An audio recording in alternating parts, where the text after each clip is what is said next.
नमस्कार दर्शकों, बाबा की खरी खोटी चैनल पर आप सबका स्वागत। मेरा नाम है संदीप आर के सिंह और आज हमारे साथ हैं बाबा रामदास जी। बाबा जी राम राम। जय हो, जय श्री राम, जय जय श्री राम। जय श्री राम। बाबा जी, आज एक वीडियो आया है जो थोड़ा सा चर्चित हो गया है और वो वीडियो किया है एक यूट्यूबर है ध्रुव राठी और घोषित केजरीवाल समर्थक है। रवीश कुमार जैसों के साथ सदैव रहा है, उन्हीं लोगों ने इसको प्रमोट किया है। इसमें कोई शंका नहीं है, इसका इतिहास वही और रहता जर्मनी में है और सदैव से आम आदमी पार्टी का पिट्ठू रहा है और भाजपा विरोधी रहा है। सीधी सी बात, जो फॉरेन फंडेड एजेंट्स होते हैं उसमें इसकी जबरदस्त पकड़ है। मतलब ये वही है, इसमें कोई शंका नहीं है। पर इसने जो वीडियो किया है उसको लोगों ने हाथों हाथ लिया है और कहा है कि ये बहुत फैक्ट्स इसने प्रस्तुत किए हैं। और इसका पूरा जो शीर्षक रहा वो रहा कि भारत अब एक तानाशाह देश हो गया है और होने जा रहा है। और जाहिर सी बात है, भाई आज के समय की बात कर रहा है तो वो मोदी जी पर आक्षेप लगा रहा है। पूरे वीडियो में भाजपा विरोधी बातें की। शुरुआत की इसने इलेक्शन कमीशन के चंडीगढ़ मेयर इलेक्शन के सामने रख के। तो चंडीगढ़ का जो मेयर इलेक्शन था उसमें बताया गया कि कांग्रेस और आम आदमी पार्टी, जो आम आदमी पार्टी जिसका पैदा जो कांग्रेस से खिलाफ पैदा हुई, वो चंडीगढ़ मेयर इलेक्शन में कांग्रेस और आम आदमी पार्टी के साथ मिलकर भाजपा के खिलाफ चुनाव लड़ते हैं और दोनों मिलके 20 वोट होते हैं। और इनके वोटों पर, चूंकि बैलेट पेपर से हुआ था, तो जो प्रिसाइडिंग ऑफिसर थे वो सीसीटीवी में देख रहे हैं, वो कैमरे में देख रहे हैं, उसके बाद उस फ्रॉड कर रहे हैं। और उसके बाद ये भाजपा का मेयर जीत जाता है क्योंकि 8 वोट जो है कांग्रेस के और आम आदमी पार्टी के इनवैलिड कर दिए जाते हैं। और उसके बाद ये लोग सुप्रीम कोर्ट जाते हैं, सुप्रीम कोर्ट फटकार देता है और भाजपा का मेयर वापस हटा दिया जाता है। मैं सबसे पहले इसी बात पर बात करूंगा और फिर उसके बाद ये ईवीएम को दोष देता है ध्रुव राठी। तो ये तो लालू वाली भाषा बोल रहा है सर, कि बैलेट पेपर लाओ और ईवीएम हटाओ। ऐसा है क्या? नहीं, पर ये चंडीगढ़ वाला फ्रॉड तो इसलिए संभव हो पाया क्योंकि बैलेट से हुआ था। मुझे तो लगता है कि बीजेपी ने ये जानबूझ के नाटक किया है कि मेयर जैसी एक छोटी सी एक शहर के एक मेयर का वो कर दो और लोगों में एक चीज प्रूव हो गई कि बैलेट पर कभी भी इलेक्शन को रिग किया जा सकता है। और अच्छा, वहां पे बाई चांस सीसीटीवी ना लगा होता तो क्या कर लेता सुप्रीम कोर्ट? और बैलेट पेपर को तो कभी भी रिग किया जा सकता है, उसके साथ छेड़खानी की जा सकती है। चंडीगढ़ मेयर के इलेक्शन ने यही प्रूव किया। अगर वो ईवीएम से हुआ होता तो कैसे कर लेता, आप बताइए जरा। बैलेट पेपर तो सबसे ज्यादा रिस्की तरीका है चुनाव कराने का। पुराने जमाने में बैलेट में पानी डाल दिया जाता था, बैलेट बॉक्स में स्याही डाल दी जाती थी, पूरा बक्सा ही खराब, चुनाव दोबारा कराना पड़ता था, बैलेट लेके भाग जाया करते थे। हमारे गांव में एक बार, पुराने जमाने की बात है, उपद्रवियों ने पोलिंग पार्टी से जब वो वापस जा रही थी बैलेट छीन के तालाब में फेंक दिया था। ईवीएम सबसे सुरक्षित है सर। इस चंडीगढ़ मेयर के इलेक्शन ने ये प्रूव किया है कि EM is the safest thing. You can sir, not take जितनी आपने बातें बताई हैं, ये तो आपने अपने समय की बात बताई। ये तो ममता बनर्जी बंगाल में पंचायत इलेक्शन में यही कर ही रही थी। सारे वीडियोस हैं सामने, बैलेट पेपर के साथ क्या हो रहा है। जहां भी बैलेट से चुनाव होगा वहां ऐसे ही रिगिंग होगी, जैसे जैसे बंगाल में होती है या जैसे मेयर के इलेक्शन में चंडीगढ़ में हुई है। तो सर, ये ध्रुव राठी ने बंगाल की बात क्यों नहीं की, बैलेट पेपर के मिसमैनेजमेंट की इलेक्शन की बात? भाजपा पे ही सारा आरोप क्यों धर दिया? सर वो इट वाज वो कहते हैं ना गोदी मीडिया। सर गोदी मीडिया ये है, ये आम आदमी पार्टी ने और लेफ्ट लिबरल कबाल ने पैसे देकर ध्रुव राठी से वीडियो बनवाया है और उसको अपने कार्यकर्ताओं से प्रमोट किया गया है। सर गोदी मीडिया नहीं, मैं तो गंदी मीडिया बोलता हूँ। ये तो गांधी की मीडिया है तो गंदी मीडिया होगी, ये तो गांधियों की मीडिया है ना। और सर हिंदुस्तान में केजरीवाल हिंदुस्तान में मीडिया को गोदी मीडिया बनाने का चलन शुरू कब से हुआ है? पत्रकारों को सबसे पहले खरीदने का चलन तो इंदिरा गांधी के जमाने से शुरू हो गया था। पत्रकारों के गले में सबसे पहले पट्टा किसने पहनाया था? मोदी तो अब आए हैं 10 साल से। पत्रकारों को, खुशवंत सिंह जैसे पत्रकारों को कैसे पाल के रखा जाता था टॉमी की तरह बिस्किट पे। खुशवंत सिंह की आत्मकथा पढ़िए तो कहता है कि मेरे से जब संजय गांधी खुश हो गया तो मुझसे बोला, बोलो राजदूत बनना है या इलस्ट्रेटेड वीकली का पत्रकार बनना है या उसमें हिंदुस्तान टाइम्स का संपादक। हिंदुस्तान का टाइम्स का संपादक कौन बनेगा ये तो संजय गांधी तय करता था। इलस्ट्रेटेड वीकली का संपादक खुशवंत सिंह को किसने बनाया था? संजय गांधी ने बनाया था। मीडिया के गले में पट्टा पहनाने का काम तो सबसे पहले इंदिरा गांधी ने किया है। जी सर, इमरजेंसी के समय में पत्रकारों के लिए जो उस समय जिन लोगों को जेल में डाला गया था, भाजपा जनसंघ और इन लोग के जितने, भाजपा तो नहीं थी, जनसंघ और अटल जी आडवाणी जी, इन लोगों ने कहा था इन पत्रकारों से कि आपसे घुटने पे बैठने के लिए कहा गया और आप लोग लेट गए थे। आपसे झुकने के लिए कहा गया था, आप लेट गए। हम्म। मीडिया से झुकने के लिए कहा गया था, आप लेट गए।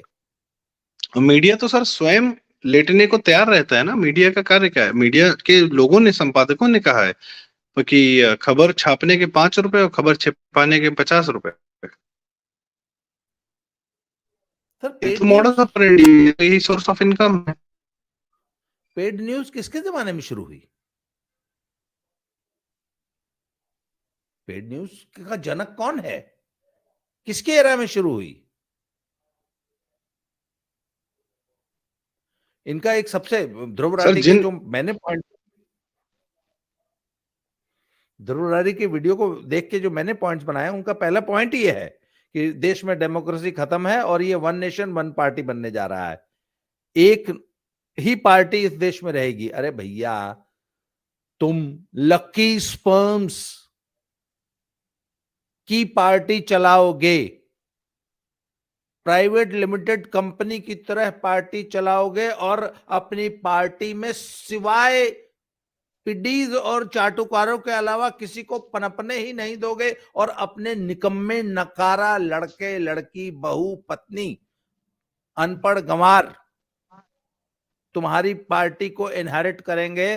तो तुम्हारी पार्टी को अगर जनता लतिया देगी तो इसके लिए मोदी क्या करेगा? ऊपर से लेके शुरू होइए, नीचे कन्याकुमारी तक चले जाइए। Each and every regional party except the communist is being governed by a lucky sperm or a lucky, वो महिलाओं वाला मैं वो टर्म यूज नहीं करता हूं। ठीक है, छोड़ सर। एक बात और, हाँ। ठीक है, भारत में डेमोक्रेसी का अपना एक स्वरूप है, अच्छी अच्छी तो दुनिया में क्या है? पार्टी जो है वो मिट्टी में मिल गई। समाजवादी पार्टी जैसी पार्टी, बादल साहब की पार्टी का क्या हाल किया सुखबीर बादल ने? देवीलाल की पार्टी का क्या हाल किया चौटाला ने? चरण सिंह की पार्टी का क्या हाल किया? क्या हाल किया अजीत सिंह ने और जयंत ने? मुलायम सिंह यादव की पार्टी का क्या हाल किया? बाला साहब ठाकरे की पार्टी का क्या हाल किया उनके लड़के ने, निकम्मे निकारा लूजर लड़के ने? तेजस्वी, तेज प्रताप। तो इसके लिए भी क्या मोदी दोषी है कि अगर इस देश में तुमने अपने लकी स्पर्म कल्चर की वजह से, कि तुम्हारे स्पर्म की पैदाइश ही पार्टी अध्यक्ष बनेगी, राष्ट्रीय अध्यक्ष, और तुम्हारी पार्टी में एक भी कायदे का आदमी जो रीढ़ वाला, वहां तो चेक किया जाता है कि है चेक करो इसकी रीढ़ तो नहीं है, अरे साला इसकी तो रीढ़ है इसको बाहर करो। पार्टी में सिर्फ केंचुए चाहिए जो रेंग के चलें पार्टी हाईकमांड के सामने। तो क्यों नहीं देश में एक पार्टी बनेगी? आज देश में सिर्फ भाजपा इसलिए रूल कर रही है क्योंकि उसने अपनी नई लीडरशिप तैयार की। अटल जी के सामने आडवाणी तैयार हुआ, आडवाणी के सामने जोशी तैयार हुआ। आडवाणी ने कितनी बड़ी लीडरशिप पार्टी में खड़ी कर दी, और अब मोदी को देख लीजिए। आज बी टीम अगर आप गिनने लग जाएंगे तो आपकी गिनती सूख जाएगी, खत्म हो जाएगी। अब भाजपा की बी टीम की गिनती पूरी नहीं होगी। जी सर लोकतंत्र का मतलब क्या है, डेमोक्रेसी का मतलब क्या है? किसी भी जमीन से, किसी भी ज्योग्राफी से, किसी भी समाज के किसी भी हिस्से से, अमीर गरीब मिडिल क्लास कहीं से भी उठकर यदि एक इंसान में भगवान ने क्षमता दी है नेतृत्व करने की, तो वो उठकर नेतृत्व कर सकता है। ये डेमोक्रेसी है, यही डेमोक्रेसी है। बिल्कुल। ह्यूमन समाज को डेमोक्रेसी चाहिए, सॉरी नेतृत्व चाहिए। वो अच्छा, जितने आपने नाम गिनाए हैं, इन ये तो एक पिन कोड से पैदा होता है इनका नेता। विधानसभा और वो भी छोड़ दीजिए साहब, एक पिन कोड से इनके नेता पैदा होते हैं। उस पिन कोड में, उस परिवार में पैदा हुआ एक घर के अंदर से नेता निकल रहा है, बाकी समाज क्या करेगा? उनकी चाटेगा? 10 जनपद से ही नेता पैदा होगा। राजीव गांधी 10 जनपद में रहते थे, सोनिया गांधी, राहुल वहीं पैदा हुए, वहीं से निकलेंगे 10 जनपद। एक एड्रेस से सर निकलते हैं इनके नेता। भाजपा से बड़ा डेमोक्रेसी का कोई सबूत नहीं है पूरी दुनिया में साहब। आडवाणी कहां से थे?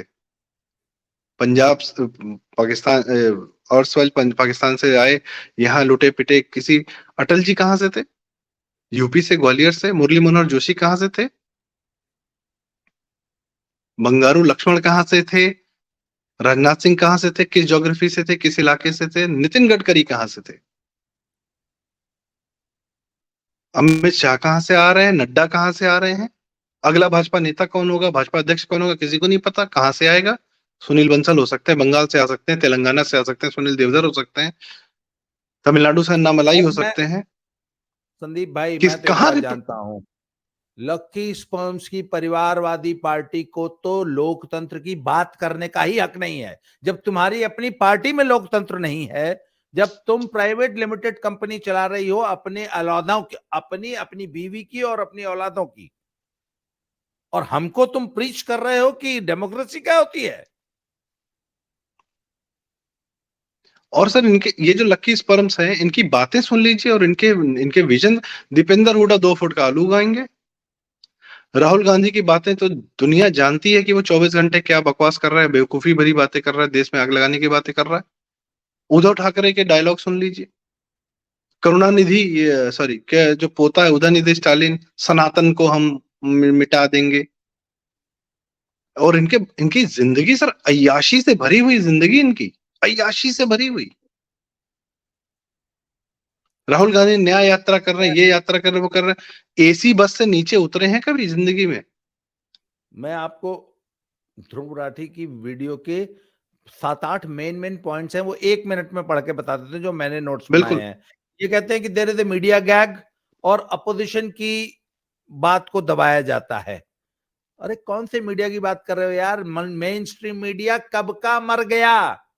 आज सोशल मीडिया का जमाना है, और तुम्हारे जैसा खुद तुम हो ना सोशल मीडिया पे, आज तुम्हारे एक एक दिन के अंदर 1 करोड़ व्यूज आ गए ना। कौन से अखबार में आज 1 करोड़ व्यूज हैं, आप बताइए। आज कौन से चैनल के पास 1 करोड़ व्यूज हैं? तो किस मेन स्ट्रीम मीडिया की आप बात कर रहे हो? सोशल मीडिया की बात कीजिए। और सोशल मीडिया पूरी तरह आजाद ही नहीं है, बल्कि सोशल मीडिया आपकी तरफ झुका हुआ है। हमारे जैसे चैनल को मात्र विकास दिव्य कीर्ति की फोटो लगाने पे कॉपीराइट स्ट्राइक आ जाती है। तुम्हारे पे आज तक कभी कॉपीराइट स्ट्राइक नहीं आई। तुमने दुनिया भर के सारे पत्रकारों के, तुमने अपने ही वीडियो में इतने सारे वीडियोस का और उनका इस्तेमाल किया है, तुम्हारे पे कोई कॉपीराइट स्ट्राइक नहीं आई। हमारा एक चैनल डिमोनेटाइज कर दिया गया, किस लिए? क्योंकि हमने हमास की हिंसा को दिखा दिया। मेरा बाबा की दद्दा की खरी खरी जो चैनल था वो डिमोनेटाइज क्यों किया गया? 90,000 सब्सक्राइबर थे सर उसमें। सिर्फ एक 3 मिनट का वीडियो मैंने हमास का दिखा दिया था, वो चैनल मेरा बंद कर दिया गया। इस चैनल पे जैसे ही मैंने काम शुरू किया, विकास दिव्य कीर्ति की खाली फोटो लगाई थी, सिर्फ फोटो लगाई थी थंबनेल में, 3 महीने के लिए कॉपीराइट स्ट्राइक आ गई। और आप बात करते हैं सर कि स्वतंत्र मीडिया नहीं है। नहीं, इससे पहले फेसबुक पे आपकी कितनी आइडियां उड़ाई गई हैं, कम से कम 20 आईडी मेरी फेसबुक पे उड़ाई गई है। जिसके लाखों सब्सक्राइबर हुआ करते थे हर आईडी के। हाँ, एक आईडी उड़ाई, फिर आईडी बनाई, फिर सब्सक्राइबर आए। मैं बता रहा आपका हूं, अब तक 20 से ज्यादा आईडी सोशल मीडिया पे मेरी उड़ाई गई हैं। हम कुछ भी लिख दे आपका अगले सारा दिन, लेखन गायब और कर दिया। नहीं, मेरा सारा लेखन गायब कर दिया गया। और सर, मेरी हर आईडी जो है हर 15वें दिन 1 महीने के लिए बैन हो जाती थी। अब आप स्वतंत्र मीडिया की बात कर रहे हैं? ध्रुव राठी स्वतंत्र मीडिया की बात कर रहा है, सोशल मीडिया का यह हाल है। सर मैं दर्शकों को बताऊं, प्रारब्ध के भी और बाबा आपके भी चैनल पर, कि प्रारब्ध शुरू करने का मेरा जो ख्याल आया वो सिर्फ इसलिए आया कि आप सबका जो लेखन था, अति महत्वपूर्ण लेखन था, वो फेसबुक उठा के गायब कर दे रहा था। तो प्रारब्ध इन नाम का एक ई मैगजीन मैंने इसलिए प्रयास किया और सोचा कि भी ये जरूरी है कि सबका लेखन, अद्भुत लेखन हम सहेज के तो रखें अपने प्लेटफॉर्म पे, अपनी वेबसाइट पे। कि आप लोग के साथ जो हो रहा था वो तो मैं देख रहा था। अच्छा, आगे सुनिए। उसका अगला दूसरा आरोप क्या पॉइंट है कि जी। एमएलए की हॉर्स ट्रेडिंग होती है। सर, 70 के दशक में देवीलाल जी चुनाव जीत गए थे, सुनिए, और जीडी तपासे गवर्नर होता था, स्पष्ट बहुमत था चौधरी देवीलाल के पास। गवर्नर ने मणिलाल को शपथ दिलवा दी। देवीलाल ने गवर्नर को पकड़ के मारा, दुई पड़ाका। आपको मालूम है ये बात? आपको इस नहीं, घटना का बाद मालूम था संदीप जी? नई जनरेशन को यह बात पता होनी चाहिए कि देवीलाल जी ने गवर्नर जीडी तपासे को पकड़ के थप्पड़ थप्पड़ मारा था राजभवन में, कि चुनाव मैं जीता, स्पष्ट बहुमत मेरे पास है, तुमने चुनाव बनाने, सरकार बनाने का न्योता मुझे दिया, और शपथ तुम कांग्रेस को दिला रहे हो। ये हॉर्स ट्रेडिंग की बात कर रहा है। सर, भारतीय राजनीति में, भारतीय लोकतंत्र में, डेमोक्रेसी में आज जो भी बुराइयां हैं वो कांग्रेस की देन है भारतीय राजनीति को। वो हैंड ऑफ गॉड बड़ा फेमस है ना मैराडोना का, कि उसका हाथ लग गया था जब गोल करते समय, तो उससे पूछा गया कि ये क्या था, बोला it was the hand of the God. बड़ा फेमस जुमला हो गया। सर, उसने तो सिर्फ हाथ लगाया था, इन लोगों ने फुटबॉल को रग्बी बना दिया, कांग्रेस ने। भारतीय लोकतंत्र में जितनी बुराइयां हो सकती थी, चोरों डकैतों बदमाशों का पहले सहारा लेके बूथ कैप्चरिंग कांग्रेस ने शुरू कराई। फिर जब वो जो गुंडे बदमाश थे वो पहले इनके लिए बूथ कैप्चरिंग करते थे, उनको उनके मन में आया कि जब इनके लिए कर सकते हैं तो हम अपने लिए क्यों ना कर लेंगे। तो वो अपने लिए बूथ कैप्चर कर गए, सभी गुंडे बदमाश नेता बन गए। जब वो नेता बनने लगे तो सबसे पहले टिकट देने का काम सबसे पहले कांग्रेस ने किया। उसके बाद चोरों डकैतों को, किडनैपर्स को, हवाई जहाज हाईजैकर्स को सबसे पहले टिकट देके मंत्री बनाने का काम किसने किया? कांग्रेस ने। डाकुओं को टिकट, माफियाओं को टिकट देने का काम किसने किया? कांग्रेस ने। हॉर्स ट्रेडिंग, सर 1952 में जब देश का पहला आम चुनाव हुआ था तो रामपुर से कांग्रेस का, यही रामपुर, आजम खान वाले रामपुर से कांग्रेस का कैंडिडेट चुनाव हार गया था, और नेहरू ने फोन करके रामपुर के डीएम को अपने हारे हुए कैंडिडेट को जितवा दिया था। लोकतंत्र का अपहरण तो 1952 में नेहरू ने शुरू कर दिया था। अंबेडकर को हरवाया था सर, 52 के इलेक्शन में हरवाया था नेहरू ने। और आप हमें लोकतंत्र डॉक्टर बी आर अम्बेडकर को। नहीं, आप हमें लोकतंत्र का लेक्चर दे रहे हैं। आपने तो इतिहास की बात की सर, कि देश के राजनीति में सबसे ज्यादा गंदी जो जितनी चीजें पैदा की हैं कांग्रेस ने की हैं। और आपको पता है लेटेस्ट क्या पैदा किया है कांग्रेस ने? केजरीवाल, आम आदमी पार्टी, कांग्रेस की पैदाइश है। 2007 में सतीश चंद्र मिश्रा जी बताते हैं कि 2007 में राहुल गांधी जब 2004 में सांसद बना था पहली बार, तो 2007 में इन लोगों ने कार्यक्रम शुरू किया, आम आदमी के सिपाही। और वहां वो कांग्रेस के लिए, कांग्रेसियों के लिए, कांग्रेसी कार्यकर्ताओं के लिए ट्रेनिंग सेशन शुरू कराया था। आपको पता है ट्रेनिंग सेशन देता कौन था? अरविंद केजरीवाल। योगेंद्र यादव। इसीलिए अरविंद केजरीवाल आज कांग्रेस की गोद में बैठा है और अरविंद केजरीवाल आज कांग्रेस के साथ गठबंधन कर रहा है। इनका कांग्रेस का जो विरोधी रहा है कम्युनिस्ट, वो भी इनकी गोद में उसके साथ सत्ता में आ जाते हैं। भाई कम्युनिस्ट ही तो कांग्रेस का धुर विरोधी रहा ना सदैव सत्ता के अगेंस्ट में। केजरीवाल भी इन्हीं के अगेंस्ट पैदा हुए। और केजरीवाल को परोसा किसने सर? इसी दिल्ली की मीडिया ने देश के सामने केजरीवाल को परोसा किसने? यही दिल्ली की मीडिया जो इसकी कांग्रेस की गोदी मीडिया थी।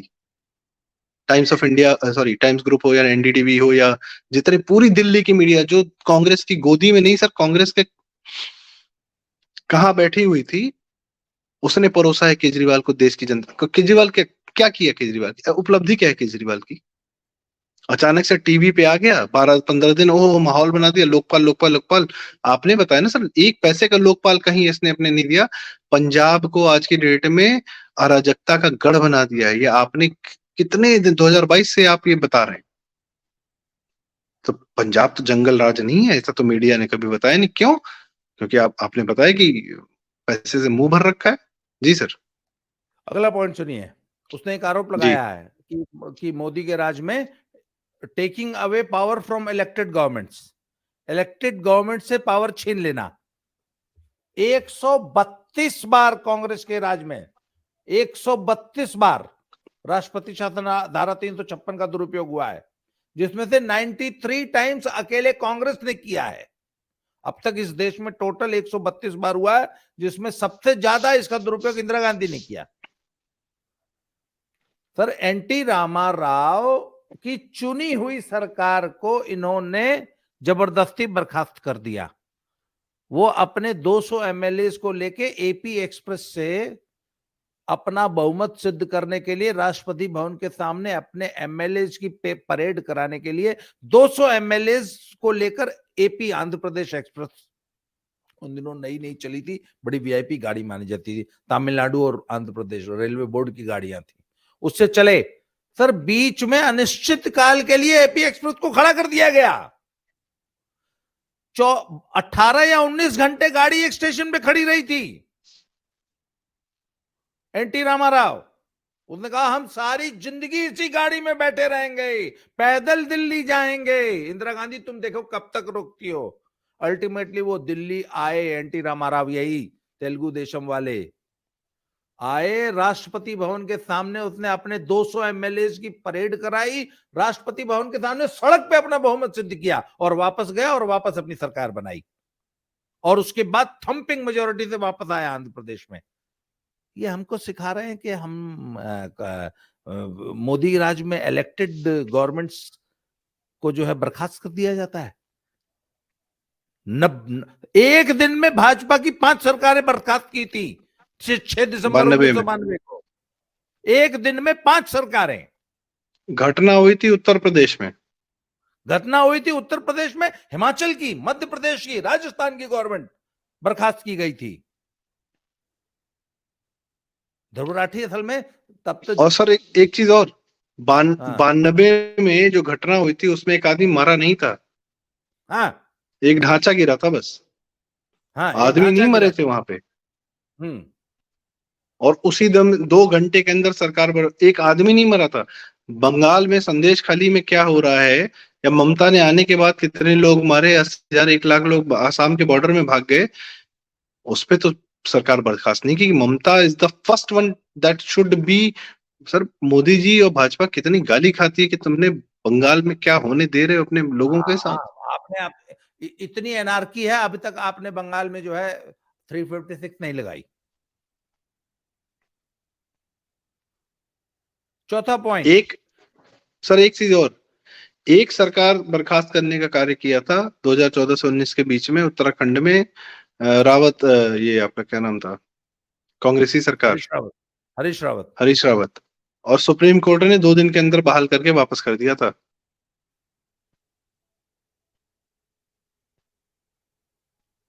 बस यही एक इंसिडेंट है जी, 10 साल में। चौथा पॉइंट सर, वो कहते हैं कि ईडी सीबीआई और एनआईए को एक हथियार की तरह इस्तेमाल कर रहे हैं और इससे विपक्ष को प्रताड़ित करने का काम कर रहे हैं। मोदी को चीफ मिनिस्टर रहते हुए 10 घंटे तक की पूछताछ कौन सी एजेंसी ने की थी? ध्रुव राठी को पता है मोदी के खिलाफ चीफ मिनिस्टर रहते हुए किन किन एजेंसी का इस्तेमाल किया गया था?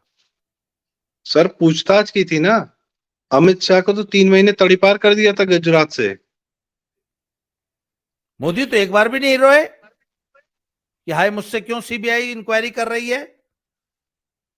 वो भी महाराष्ट्र में, गुजरात में नहीं। महाराष्ट्र, गुजरात के सीएम को महाराष्ट्र में जाके पूछताछ के लिए बुलाया जाता था और नॉन स्टॉप 10 घंटे पूछताछ की गई थी। सर 10 नहीं 19 घंटे बैठाया था। वो मोदी जी ने कहा कि और बैठाना है और बिठा लो। सीबीआई थक गई थी, मोदी नहीं थके थे, और वो एक आदमी लेके नहीं गए थे। चाहते तो हजारों लाखों लोग का हुजूम खड़ा हो जाता। ये सोनिया गांधी को एक बार हाईकोर्ट में प्रस्तुत होना पड़ गया था। आपको पता है सर, इन लोगों ने हाईकोर्ट में अर्जी डाली थी कि हमारे किसी केस की मीडिया रिपोर्टिंग नहीं होनी चाहिए। हाँ, मीडिया को गैग किया जाए कि मीडिया रिपोर्टिंग ना करे। हाईकोर्ट से आदेश लिया इन्होंने। ध्रुव राठी का अगला पॉइंट, पॉलिटिशियंस को जेल में डाला जा रहा है। सर एक ईडी की मैं बात कर दूं, ये विपक्ष पे कार्रवाई नहीं है सर। ये जितने नेताओं पे कार्रवाई है ये सब अपने प्रदेश की सत्ता में है। ये अपने प्रदेश की सत्ता में बैठे हुए हैं। दिल्ली में विपक्ष में कौन है? भाजपा है कि केजरीवाल है? सतेंद्र जैन और ये जो मनीष सिसोदिया की बात कर रहा है, और कितनी इज्जत से केजरीवाल का नाम लेता, सीएम केजरीवाल। और राघव चड्ढा ने इसको बताया, मनीष सिसोदिया को और सतेंद्र जैन को कोर्ट ने बेल नहीं दी है साहब। जाके कोर्ट को बोलो ना, अभी अवमानना होगा, बुला के तुमको यहीं पे घसीट के जेल में भर देगी। सबसे इंपॉर्टेंट पॉइंट कि इस आदमी ने भारत की जुडिशरी पे आज अपने वीडियो में सवाल उठाया है कि नहीं अरे सर यही जुडिशरी का कार्य इसने भाजपा पे डाल दिया है। जुडिशरी पे बोलता तो अभी अभी केस हो जाता इस पे। ये स्मार्ट लोग हैं सर, बहुत स्मार्ट लोग हैं। एक बात और, ईडी की जितनी कार्रवाई हुई है उन नेताओं पे हुई है जो अपने प्रदेश में सत्ता में हैं। बंगाल के मिनिस्टर्स पे कार्रवाई हुई है। बंगाल में भाजपा थी क्या सत्ता में? उद्धव ठाकरे था ना सत्ता में। तो सत्ता में रह के भ्रष्टाचार करोगे तो तुम पे कार्रवाई नहीं होगी।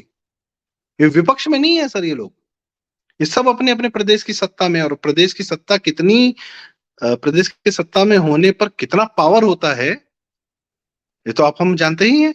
ये विपक्ष के नहीं है, ये तो झूठ बात है कि ये विपक्षी पार्टियों पे हो रहा है। नहीं, जिन मंत्री जी, अगर वो सब जेल में है और हाई कोर्ट सुप्रीम कोर्ट तक उनको बेल नहीं दे रही है तो ये तो जुडिशरी का काम है ना सर। ईडी का काम है, राठी का काम है ना झूठ बोलना। हाँ। ध्रुव राठी का काम है भ्रम फैलाना, फैला दिया है। जुडिशरी का कार्य भाजपा पे डाल दिया है। उसके बाद उसने अगला आरोप लगाया कि मोदी के राज में जो है गवर्नर जो है क्या नाम, काम नहीं करने, राज्य सरकार के काम में इंटरफेरेंस करते हैं। अभी एक लेटेस्ट केस पंजाब का सुन लीजिए। भगवंत मान ने अपने गवर्नर को चिट्ठी लिखी कि सर वो 5600 करोड़ रुपया रोक रखा है रूरल डेवलपमेंट फंड का, तो मोदी जी ने रोक रखा है, तो मोदी जी से दिलवा दो। तो उसका बनवारी लाल पुरोहित ने बड़ा अच्छा जवाब दिया कि मान साहब मैं खुद पंजाब की जनता का बहुत बड़ा हिमायती हूं। मैं तो खुद पंजाब की जनता के आवाम के साथ खड़ा होना चाहता हूं और मैं तो खुद चाहता हूं कि पंजाब आगे बढ़े।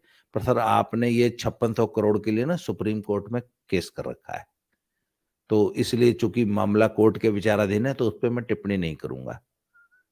परंतु और मैं हालांकि मुख्य अपने प्रधानमंत्री जी को चिट्ठी लिखूंगा, पर एक बात बताइए, आपने केंद्र से 50,000 करोड़ रुपया कर्जा ले रखा है और कृपया आप ये बताने का कष्ट करेंगे कि वो 50,000 करोड़ आपने कहां खर्च किया।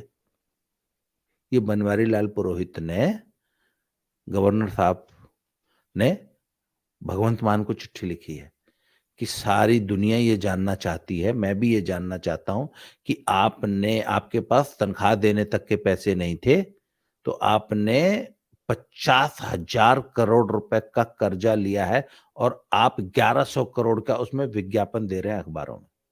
आपने एक कबाड़, एकदम कबाड़ नहीं होता सर, एक कबाड़ थर्मल पावर प्लांट खरीदा है 1100 कितने करोड़ रुपए का। तो बोले सर वो 50,000 करोड़ आपने क्या किया है, इसका हिसाब दीजिए। एज गवर्नर मुझे हक है ये हिसाब मांगने का। ममता दीदी ने मनरेगा का पैसा पता नहीं कहां खुर्द बुर्द कर दिया, हिसाब ही नहीं दे रही। और सोशल ऑडिट के लिए और सबके लिए 4-4 बार सेंट्रल ऑडिट टीम्स गई और उनको अपनी जान का खतरा हो गया, बेचारी जान बचा के वापस भाग आई। ममता बनर्जी ने आज तक हिसाब ही नहीं दिया। फिर ये लोग कहते हैं कि गवर्नर जो है हमारे कामकाज, गवर्नर को सर उनके गुंडे घेर लेते हैं। बंगाल में गवर्नर को गुंडे घेर लेते हैं, सीबीआई टीम को गुंडे घेर लेते हैं, पीट देते हैं। ईडी की टीम किसी तरह जान बचा के आती है। ये तो आपकी स्टेट गवर्नमेंट था।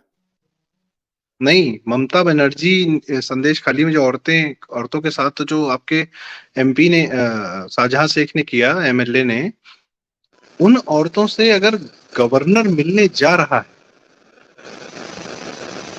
हेलो आवाज आ रही सर आपके साथ? आ रही। अगर गवर्नर मिलने जा रहा है तो वो आपके काम में हस्तक्षेप कर रहा है कि आपके बुरे काम और आपके वाहियात कामों में और आपके बदतमीज हरकतों में और आपके वाहियात गुंडे माफिया और बलात्कारियों को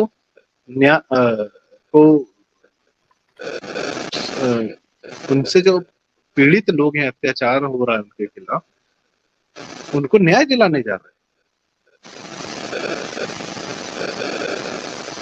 ये साउंड में प्रॉब्लम आपकी तरफ से आ रही है कि मेरी तरफ से आ रही है? मेरी तरफ से आ रही सर, कुछ मेजर समस्या दिख रही है। एक सेकंड। तो हम आज का वीडियो, हाँ, इसको यहाँ कंक्लूड करते हैं। ये बहुत लंबा टॉपिक है, इसको हम लोग 3-4 एपिसोड, दर्शकों ये चर्चा हमारी जारी रहेगी। मेरा भी सर आज फोन जो है, कैमरा जो है वो डिस्चार्ज है। तो दर्शकों ये अभी हमने सिर्फ ध्रुव राठी के पहले 7-8 मिनट की वीडियोस के अभी सिर्फ 5 पॉइंट डिस्कस किए हैं। अभी इसी में 5 पॉइंट और है, अभी तो पूरा वीडियो बाकी है। इस पे ये चर्चा जारी रहेगी। आज के लिए इस वीडियो में इतना ही, अगले वीडियो में फिर से मिलते हैं। संदीप भाई के साउंड में भी कुछ प्रॉब्लम है। Thank you very much Sandeep भाई, थैंक यू वेरी मच।